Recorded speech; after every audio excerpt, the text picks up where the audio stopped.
أجسي في زفاف ابني بحرفه صب والشعور جاد في أجمل قوافيها أجل مجد العمود الظهر والمكسب أبعث أجمل تهاني في معانيها.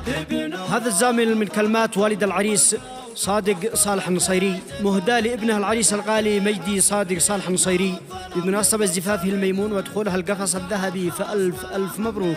أداء الشاعر أبو ناصر المصري. باسم مولى العلي بالضيف مرحب، ألف ترحيب تتوصل تواليها. مرحبا الضيف لا يحصى ولا يحسب، والوفود الكرم حيا مساعيها. أجسي في زفاف ابني بحرفه صب والشعور جاد في أجمل قوافيها أجل مجد عمود الظهر والمكسب أبعث أجمل تهاني في معانيها.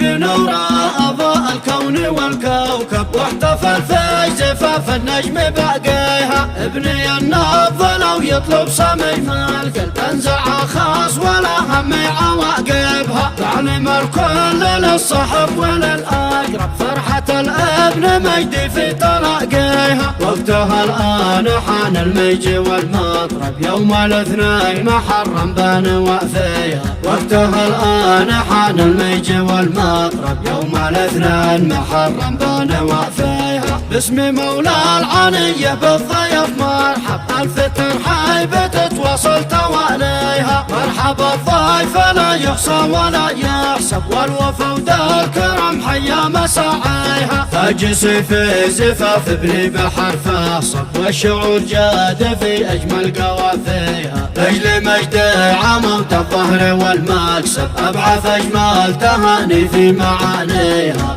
بنور أضاء الكون والكوكب واحتفل في زفاف النجم باقيها. ابني النبض لو يطلب صميم القلب انزع خاص ولا هم عواقبها. تعلم الكل للصحب وللأقرب فرحة الابن مجدي في تلاقيها. وقتها الآن حان الميج والمطرب يوم الاثنين محرم بان وفيها. وقتها الآن حان الميج والمطرب يوم الاثنين محرم بان وفيها.